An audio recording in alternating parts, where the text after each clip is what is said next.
Bueno, buenos días. Bienvenidos a todos. Vamos a comenzar una jornada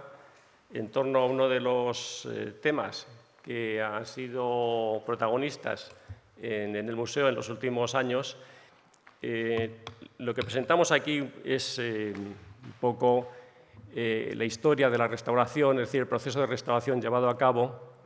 un pequeño capítulo, y a continuación, pues dentro de una gran osadía por mi parte, una interpretación de algunos de los símbolos que he ido encontrando durante el estudio técnico. Hay que tener en cuenta que nos encontramos ante una obra muy compleja, una obra que tiene una panoplia de representaciones enorme, algunas todavía inexplicadas, pero que hemos ido encontrando un hilo conductor que nos ha llevado a conectar algunas de estas representaciones que rodean al personaje con la simbología que pretende o con el mensaje que pretende transmitirnos el artista. Un mensaje además condicionado por unas circunstancias que ahora iremos viendo y que además luego el doctor Gentili pues, nos va a ampliar seguramente con mucha más base y con mucho más conocimiento. Bueno, este es el escaparate que mencionaba anteriormente. En la sala 11, donde se ha presentado el cuadro una vez restaurado, con una serie de elementos que ahora veremos en una de las diapositivas, se estuvo trabajando desde mediados del 2020 hasta el 2021 en la recuperación y en la restauración de esta obra, que, como veremos un poquito más adelante, es una obra muy importante dentro de la colección Thyssen. Estos son distintos aspectos. Aquí vemos al químico en ese momento haciendo el control de la intervención, de todos los procesos seguidos. Aquí ya en el laboratorio, Andrés Sánchez nos está reconociendo o identificando los materiales constitutivos de la obra. Hay que tener en cuenta que cada restauración es un caso aparte, es un mundo que requiere un trabajo exhaustivo de conocimiento íntimo de la obra. Nosotros necesitamos saber de qué está constituida la obra, es decir, cuál es la estructura íntima de esta obra para poder determinar muchas cosas, entre ellas para poder determinar cuál va a ser la política de conservación a seguir o la posibilidad de una intervención determinada si es necesaria para estabilizar estos materiales. El concurso del laboratorio en este caso pues es fundamental, lógicamente. Andrés nos aporta una información sobre cuál es la estructura del objeto, es decir, de qué está compuesto y cómo está compuesto, es decir, en qué secuencia han ido aplicando los artistas los métodos técnicos y en qué estado se encuentran en un momento determinado. Esto nos va a permitir, además, determinar si ha habido intervenciones inadecuadas durante el proceso de vida de la obra o incluso si esta obra ha sufrido algunos avatares que pueden ser derivados de su ubicación o de traslados que, como todos sabemos, las obras de arte tienen una vida bastante compleja y más en los últimos tiempos, donde las exposiciones temporales obligan a que el patrimonio se esté moviendo de un lado a otro continuamente, pero realmente siempre ha sido así. Las obras se han movido, han tenido una vida anterior a la que conocemos ahora porque han pasado de unas colecciones a otras, han pertenecido a distintas familias o a distintos coleccionistas y eso ha hecho que se hayan movido ya intensamente durante su vida. Aquí estamos viendo la representación de esta identificación de la que estoy hablando.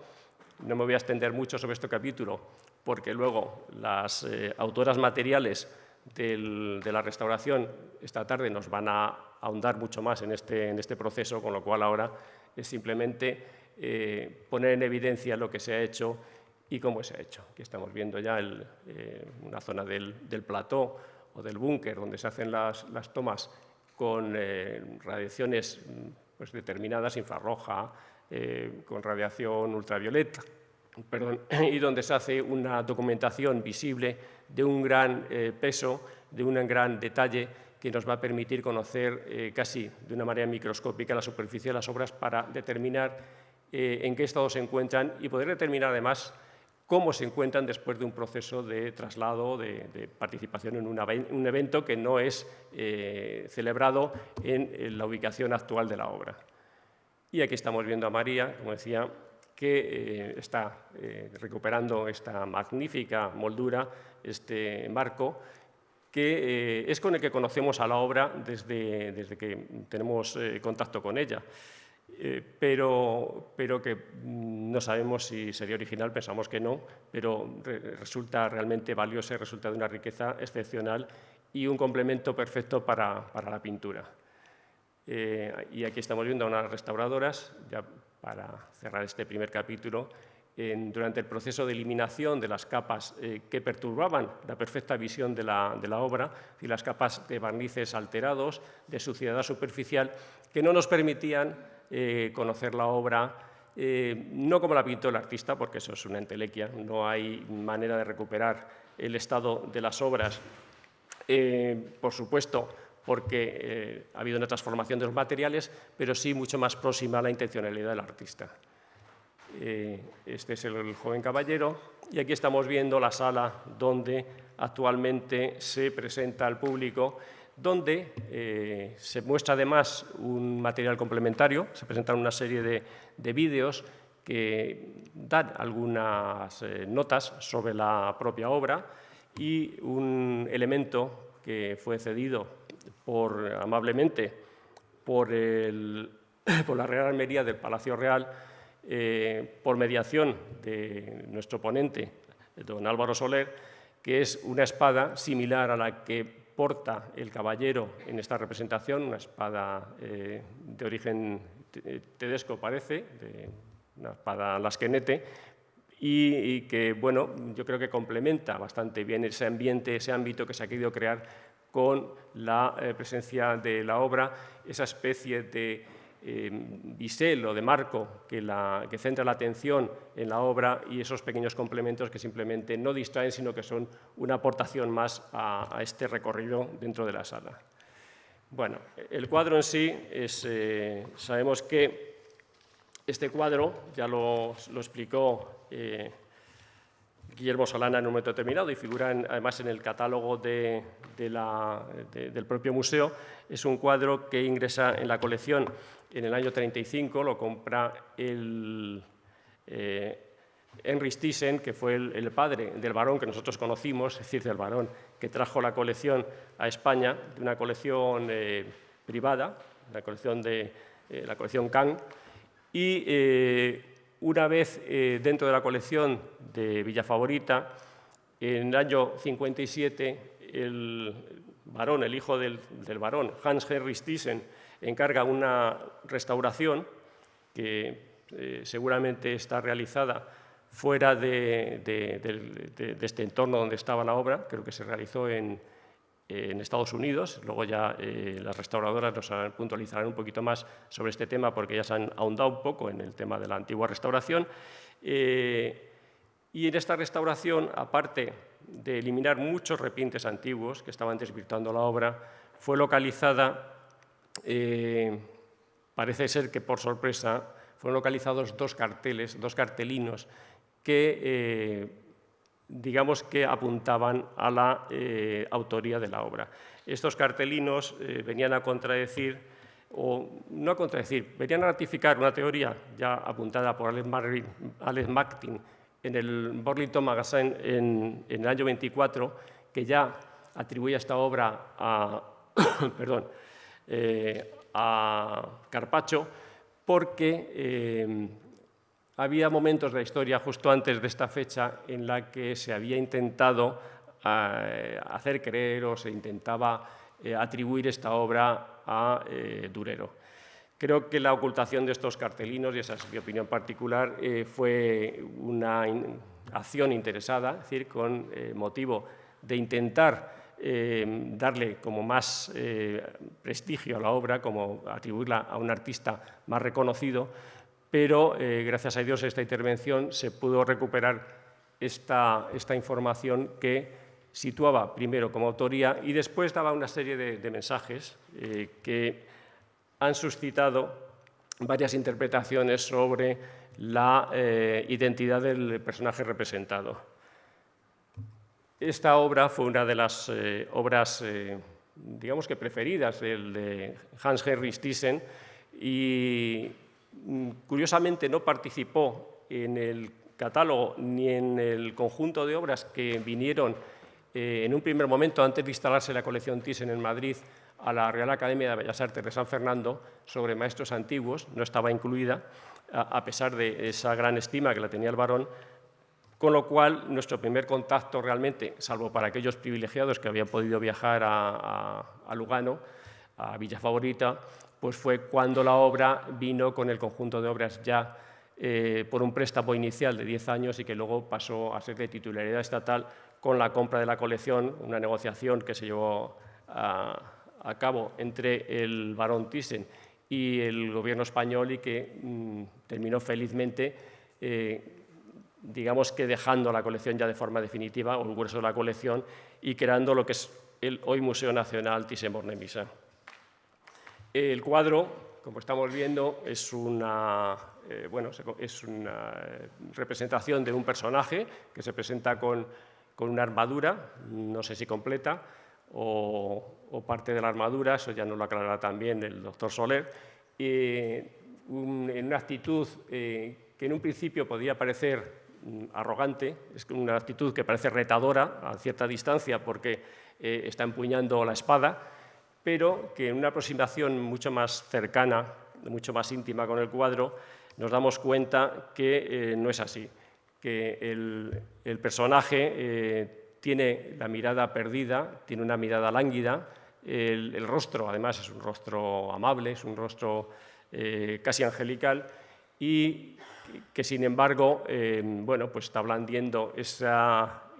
armadura y esa indumentaria que seguramente nos está indicando cuál es la naturaleza del propio personaje. Detrás hay una serie de representaciones arquitectónicas y paisajísticas, entre las cuales pues, está una ciudad que se asoma al mar, una ciudad amurallada y una especie de, digamos, pues como un castillo o una muralla de la que sale un personaje que se ha interpretado como puede ser la imagen del propio personaje principal en otra secuencia de su vida. Yo lo he interpretado también de otra manera, también he tenido ese descaro, pero en el que se dirige pues, hacia la parte derecha, donde hay otra serie de secuencias también. Aquí estamos viendo la ubicación que tenía el cuadro en Villa Favorita, en Lugano, en el Palacio, y cómo está en una sala donde participa de otras obras que están también ya depositadas en el museo, como es pues, estos tizianos, bueno, pues, prácticamente todas las que están aquí, y los dos canaletos, las dos vedute de Canaletto, que son bueno, pues unas de las tantas joyas de la colección. Bueno, el caballero, aquí estamos viendo lo que decía antes de cómo existe esa contradicción entre esa actitud un poco retadora, un poco asentada en la tierra, un poco enraizada, con respecto a esa mirada que el caballero dirige a un punto indeterminado a la derecha y que en ningún momento demuestra ninguna agresividad seguramente ni ningunos dotes de mando con respecto a la imagen que queremos representar. Aquí estamos viendo esa imagen que complementa un poco a la del propio caballero, donde vemos que partes de la armadura que corresponderían seguramente a la indumentaria del protagonista se encuentran representadas en esta segunda figura y estamos viendo, pues, por ejemplo, el casco, la celada, con la visera levantada, la lanza. Aquí, aunque no es muy visible, se encuentran los guanteletes, es decir, los guantes metálicos que se supone que porta en la cintura, en ambos lados del cinturón, y bueno, en una actitud también no precisamente agresiva, no parece un depredador, un cazador, sino que parece una persona más bien resignada que sale con algún destino indeterminado. Este cuadro ha sido considerado durante mucho tiempo como la representación de distintos personajes. Bueno, eso se ha barajado mucho, figura en el catálogo, en las distintas charlas que ha dado Guillermo Solana y en la literatura que nos aporta también Augusto Gentili, como pues, era considerado desde San Eustaquio hasta la representación del tercer duque de Urbino, Francesco María de la Rovere, cosa que parece ser que no aguanta la comparación, porque es que los retratos que se conservan de él poco o nada tienen que ver con la representación de este joven. Y, sin embargo, bueno, incluso se consideró que podía ser un retrato real de cuerpo entero, lo cual sería rarísimo porque no existían en esta época retratos de cuerpo entero. Sería el primero, en este caso, es decir, sería una innovación. Pero es verdad, y aquí voy a ahondar un poquito en la teoría del doctor Gentili. Él apuntaba, como decía al principio, en uno de los capítulos del catálogo, que él considera que este es un personaje reconocible y reconocido dentro del ámbito veneciano. Considera que puede tratarse del capitán Marco Gabriel, que fue el capitán destacado en la defensa de la ciudad fortificada de Modone, en una de las plazas que la República veneciana tenía en toda la costa, desde Italia prácticamente hasta el Adriático, toda la costa adriática.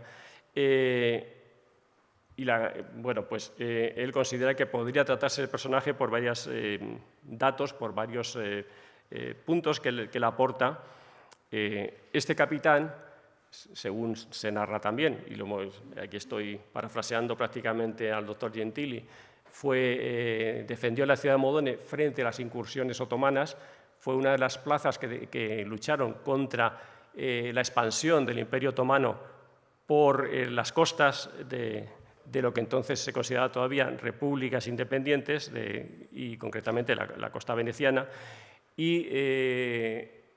con no muy buena suerte, porque la plaza fue tomada finalmente después de un asedio en el que hubo un poco de todo. El capitán no murió, pero fue hecho prisionero, fue trasladado fuera de la plaza, fue trasladado a Turquía, y después de unos años o de unos meses en condiciones un poquito desconocidas, muere, es decapitado, y en unas condiciones además que parece que ponían entredicho su honor. Esa es una anotación que ha venido lastrando a este personaje hasta que parece ser que podría tratarse de un cuadro que intenta reivindicar la figura de este capitán. Es decir, parece que es una representación idealizada de un personaje al que quieren restablecer su honorabilidad perdida durante esta sospecha sobre su comportamiento durante no solo el asedio, sino supongo que después durante su cautiverio, digo yo. En todo el cuadro encontramos que todos son, es una panoplia, es como un retablillo que representa muchas cosas, y algunas de las cuales yo considero que pueden tener relación entre ellas. Algunas han sido ya estudiadas,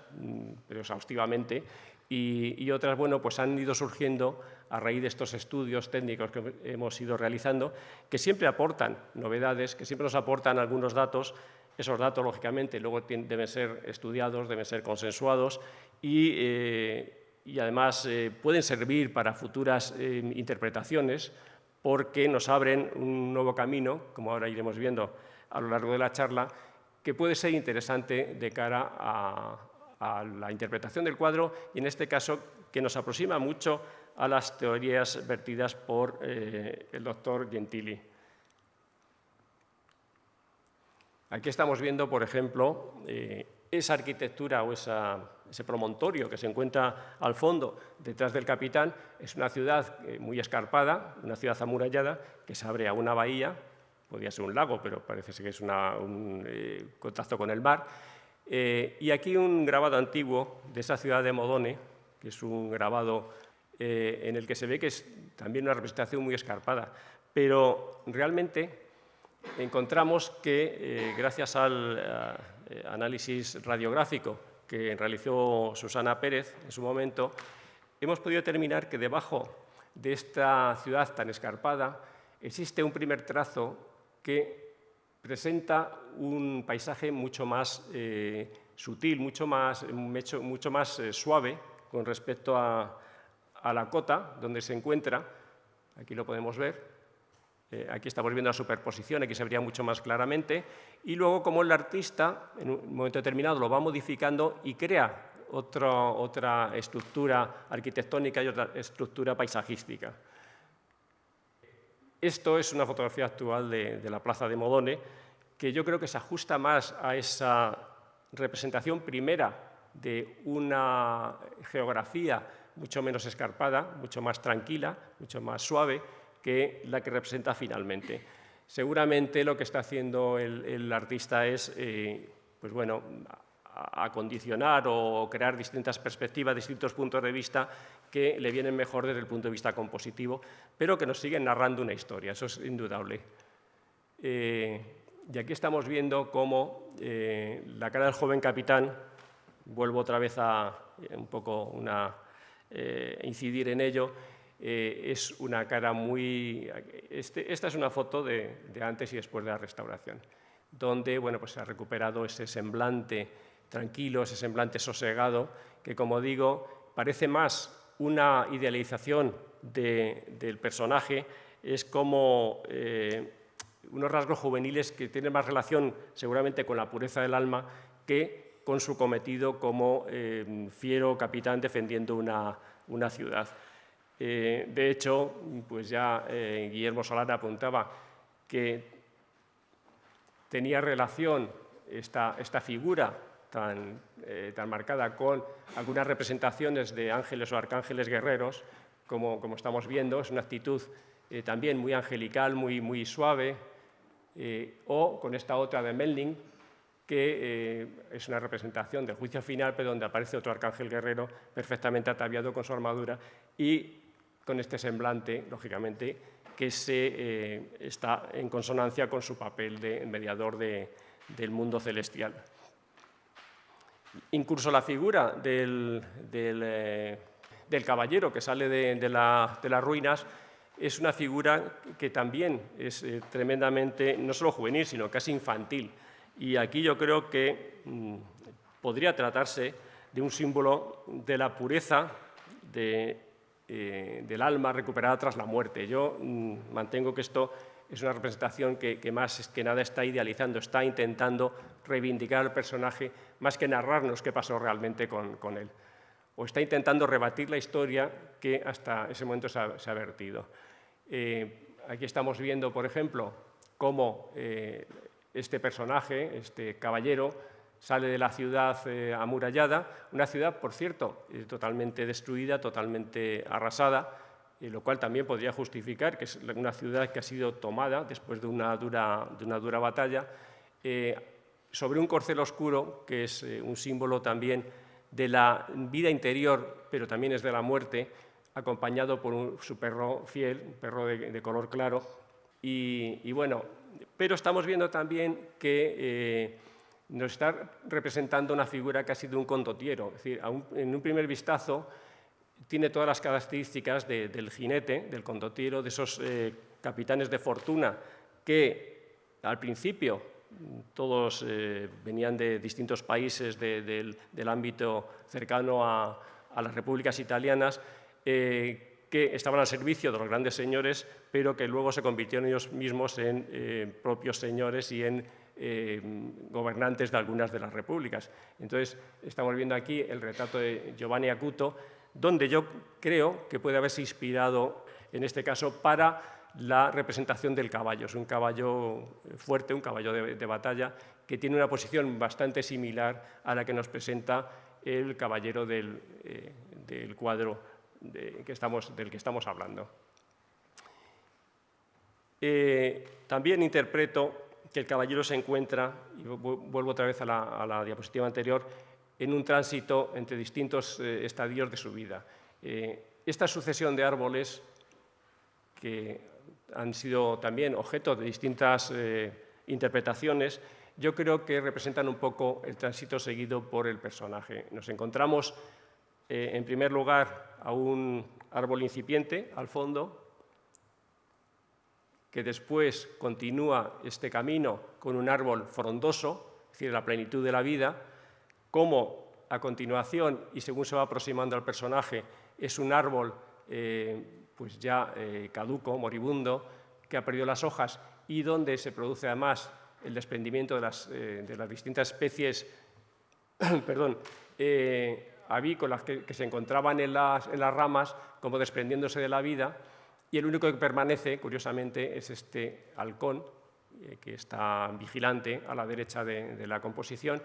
y como después todo deriva en un árbol ya truncado, es decir, un árbol que ha sido seccionado y que puede ser que alguna de estas ramas incluso está volviendo a florecer como símbolo de un renacimiento. Eso posiblemente sea una cuestión de revisión futura.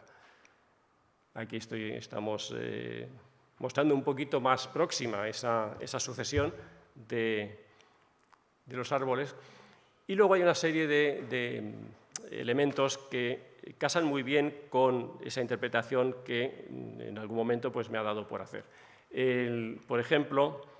es verdad que este cartel es muy típico de algunos de los locales, pues donde se procedía, supongo que a la puesta a punto de los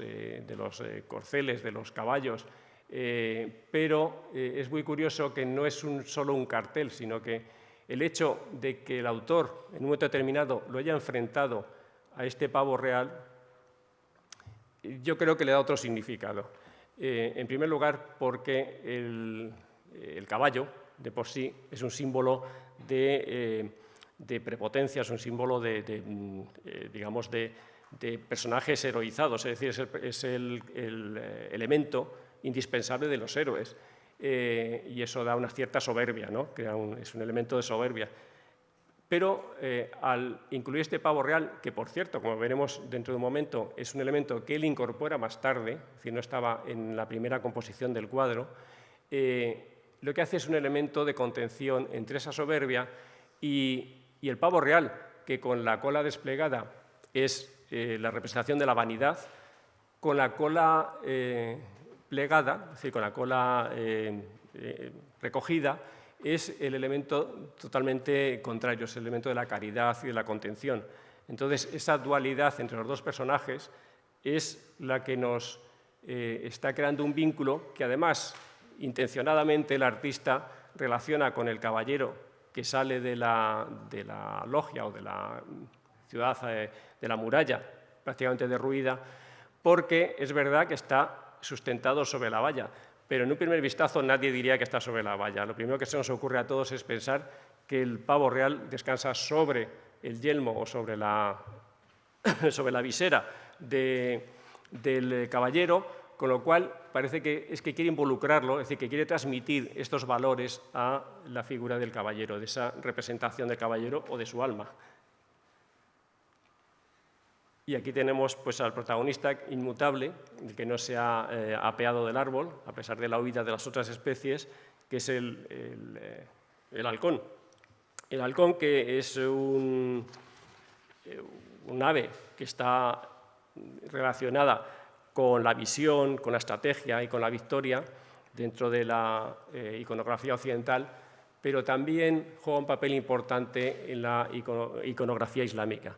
porque para los musulmanes el halcón es una representación también de la interpretación de los sueños y de la victoria. Es decir, de hecho, hay un escritor, Al-Damiri, que en 1400 y pico, siglo XV, escribe que el halcón para la filosofía islámica es el símbolo de la victoria sobre el enemigo y de la ocupación de un reino, es decir, el poder del príncipe. Entonces, creo que podría tener distintas interpretaciones este halcón ahí situado, porque además ahora veremos cómo está conectado con otros elementos de la propia composición. La espada que es bueno, pues este elemento importante, porque parece que nos muestra la intencionalidad del protagonista. En este caso yo considero que es como un eje que divide dos mundos bastante definidos en el fondo. En primer lugar, porque como nos apuntó en su momento el doctor Soler, que sobre esto sabe muchísimo más que yo, lógicamente, la parte inferior de la armadura es de un tipo y la parte superior de otra. Esto parece ser que podía ser normal por razones de comodidad, lo explicará ya, pero yo creo que aquí tiene otra segunda lectura. Yo creo que aquí el que el artista haya elegido la parte de abajo, la parte de los Quijotes y las... no me acuerdo cómo se llaman las otras, las glebas, con esta... digamos, con este dibujo que es de procedencia tedesca, de procedencia alemana, con remates florales, yo creo que lo aproxima en cierto sentido al ambiente en el que se encuentra. Es decir, es un ambiente vegetal rodeado de flores que tienen mucho significado, como lo explicará luego el especialista en botánica, y que además nos crea como que está más enraizado en la tierra. Es decir, es esa parte de arrogancia, de apostura, pero al mismo tiempo de conexión con el mundo vegetal. Es decir, todo esto está interconectado. La parte superior, que es de influencia italiana, parece ser, pues está compuesta por otra serie de elementos que no vamos a descifrar aquí, pero sí me interesa el que es una parte que se compone sobre todo con representaciones como de escamas o de plumas, lo cual nos lo eleva a otro ámbito, a otro plano con respecto a la parte inferior, y creo que eso lo acerca más a este rostro más angelical, como que es el paso hacia la, hacia la pureza o hacia esa candidez que muestra el personaje, o esa espiritualidad más bien. La espada, además, curiosamente, parece que descansa sobre la cabeza de este perro, de este perro que bueno, bastante feucho, pero que tiene una mirada así un poco aviesa. Es curioso que lo haga descansar sobre la cabeza de este personaje, porque podría tener relación con la muerte del personaje, con la decapitación, porque, según el doctor Gentili, este podría ser la representación del gran turco, el gran Khan, precisamente. El gran Khan, que es pues un poco el líder de las tropas otomanas, y que en este sentido es el que apresó o el que se hizo cargo del futuro de nuestro protagonista. Entonces es curioso cómo aquí aparece pues un poco con esa mirada un poco inquietante, pero con el peso de la espada sobre su cabeza. Bueno, aquí estamos viendo un poco esa representación, como decía antes, de esa muralla totalmente ya arrasada, y un elemento que también tiene mucha importancia es esta representación de la lucha entre este halcón o águila, yo creo que puede ser un águila, con esta garza,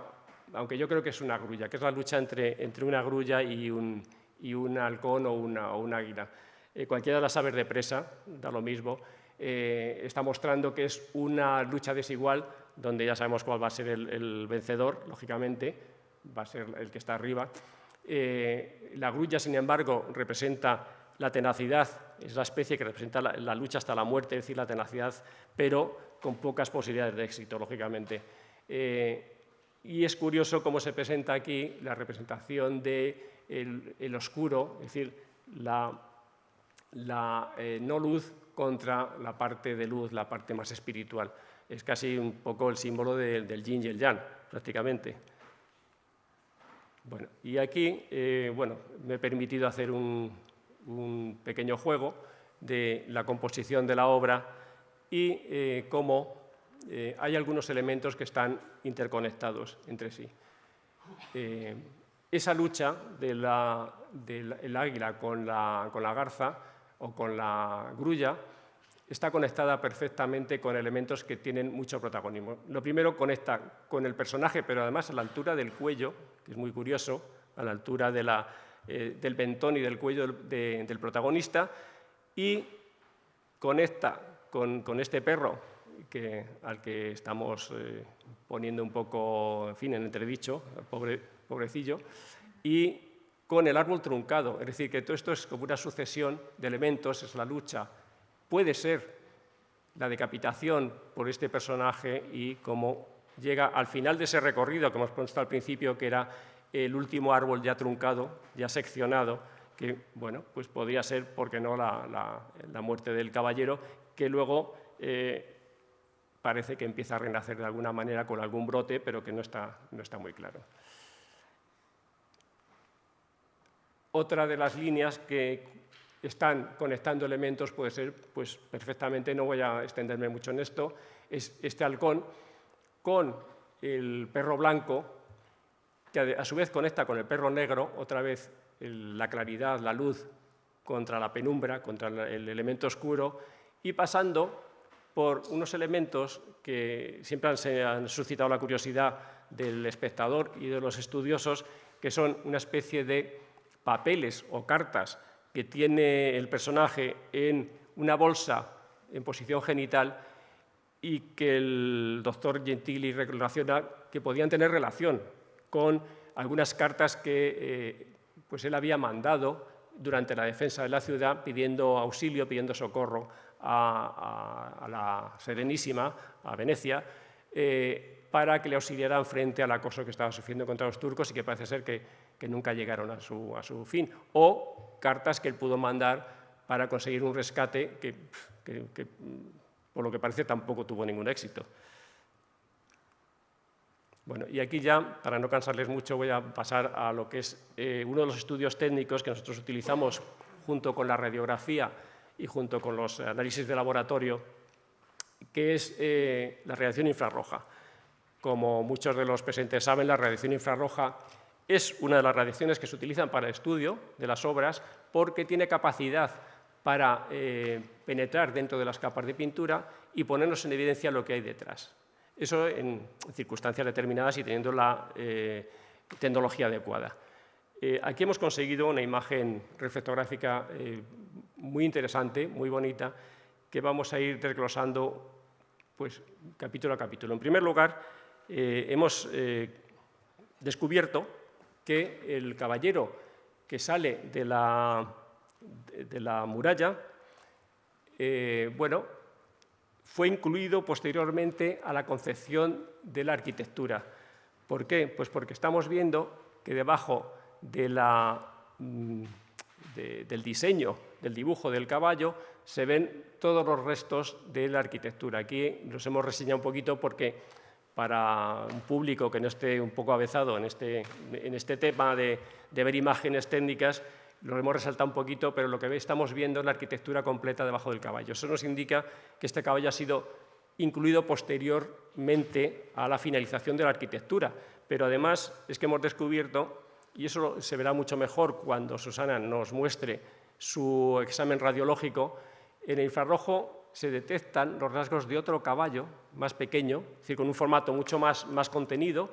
pero que está entrando en la ciudad, es decir, está en posición totalmente contraria a este primer caballo. Entonces, no sabemos si realmente es que este caballo inicial era el caballo del caballero que estaba no saliendo, sino entrando en la ciudad, por algún motivo, pero también desconocemos por qué motivo de pronto lo cambia totalmente de posición y lo sitúa saliendo de la ciudad. Es decir, son incógnitas que se nos presentan y que bueno, pues pueden ser motivo de alguna interpretación futura. Otro lado que nos ocupa también, por ejemplo, al fondo hemos descubierto que estaba la arquitectura, pero también hay una serie de figuras muy interesantes. Por ejemplo, estamos viendo que ha representado un buitre que está comiendo la carroña de un animal sacrificado, porque está sobre una empalizada, y un ciervo que parece mirar distraído hacia el fondo. Bueno, en el examen de infrarrojo hemos descubierto que había otro ciervo, es decir, que podía tratarse de una pareja de cérvidos, pero tampoco estamos seguros de que no sea una corrección intencionada y que lo que ha hecho es este ciervo, que estaba un poco perdido en esta posición, reposicionarlo y ponerlo a la derecha de la composición. El personaje, el caballero del fondo, en realidad se dirige en esta dirección hacia la derecha, donde está la composición. El ciervo es una especie que también tiene mucha importancia dentro de la iconografía, sobre todo la iconografía cristiana, porque es el animal que lleva las almas, es el guía de la aventura, de la espiritualidad, y sobre todo porque se ha considerado dentro de la iconografía cristiana como la representación de Cristo. Es decir, es un poco esa segunda lectura que queremos darle a este rincón de la obra. Y es más curioso porque nos damos cuenta que parece ser que el ciervo tiene la cabeza girada en una actitud más expectante, es como si estuviera esperando que algo sucediera o que alguien llegara hasta él, está como una posición con la cabeza vuelta hacia el protagonista. No sabemos exactamente si esta imagen que estamos viendo aquí es totalmente, fiel o no, porque se encuentra en una zona del cuadro que está tremendamente deteriorada y se ha perdido mucha cantidad de pintura original, con lo cual solo podemos hacer una suposición y es por lo que al final se ha decidido mantener este repinte antiguo que lo sitúa mirando hacia afuera, porque tampoco tenemos ninguna constancia de que realmente esto sea así, porque como vemos todo este borde está tremendamente deteriorado y parte de la capa pictórica pues ha desaparecido.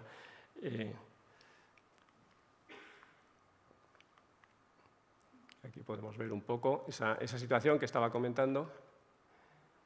Y bueno, aquí podemos ver esos detalles, cómo están perfectamente dibujados. Todo el dibujo que vemos,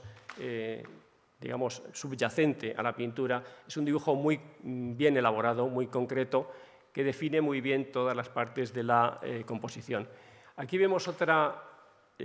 corrección, otro arrepentimiento que podía tener cierto interés también para el estudio. En un primer lugar, o sea, en una primera intención, en la composición, la mano que sujeta la vaina de la espada la asía con mucha más firmeza, con mucha más determinación. Este dedo envolvía la vaina, es decir, la tenía sujeta firmemente. Sin embargo, en un momento determinado, el artista decide prolongar este dedo, con lo cual la situación cambia totalmente, porque es muy difícil mantener en esa posición, sujetar con firmeza cualquier elemento, y simplemente parece que lo tiene como un elemento decorativo. O sea, pasa a ser un elemento útil a ser un elemento prácticamente decorativo dentro de la composición. Y aquí estamos viendo los trazos para que se pueda ver con mucha más fidelidad. Aquí lo vemos, esa rectificación, como ha variado ese momento. Encontramos otros elementos, además, durante este estudio, como en la otra mano, que sujeta la empuñadura, tenía un anillo que podía tener alguna simbología dentro de la identificación del personaje, pero por alguna razón también oculta, resulta que decide eliminarlo, decide taparlo con capas de pintura y entonces, bueno, pues esta información desaparece totalmente del cuadro. Aquí lo estamos viendo, la comparación de las dos y algunos detalles que luego explicarán que son muy interesantes. Como el cartel con la autoría, aunque según los estudios de laboratorio nos dicen que es un cartel original, tiene todos los elementos y la pintura está totalmente integrada dentro de la composición, sin embargo, es un cartel que Carpaccio superpone a la rama del árbol truncado ya una vez terminada, una vez finalizada, con lo cual este cartel es un cartel que él pone a posteriori para ratificar su autoría. Es cierto que se lee muy bien el nombre del autor, pero es muy difícil reconocer la fecha. Bueno, y eso ha dado lugar a muy distintas interpretaciones y muy distintas elucubraciones. Si se lee muy bien lo de Finsit, es decir, él crea este escenario, crea este montaje, y bueno, y aquí estamos viendo lo que decíamos antes, cómo este elemento, que también tiene importancia dentro de la composición, es también añadido posteriormente a la arquitectura. Aquí estamos viendo el pavo real, cómo la arquitectura terminaba perfectamente y cómo él en un momento determinado decide añadir este elemento para compensar digamos, la importancia que tiene el cartel dentro de la propia composición. Aquí estamos viendo, bueno, para deleitarnos un poco, los trazos de dibujo, que son una preciosidad, son de un virtuosismo pues, recalcable, y uno de los últimos datos es que la mirada, según la reflectografía infrarroja, nos apunta a que estaba dirigida hacia el espectador. Es decir, era una mirada frontal que de alguna manera sí estaba más en consonancia con la actitud del guerrero. Sin embargo, aquí también el artista decide en el último momento cambiar la composición y crea esa mirada perdida hacia un elemento que está a la derecha de la composición y que escapa a nuestra comprensión, está fuera de nuestros límites, pero que nos crea pues, esa curiosidad, esa inquietud con respecto al personaje. Y bueno, el propio Armiño ha sido también corregido, en fin, se dan muchas connotaciones y a continuación pasaremos a presentar al doctor Gentili, que nos va a deleitar con una, seguro que magnífica presentación.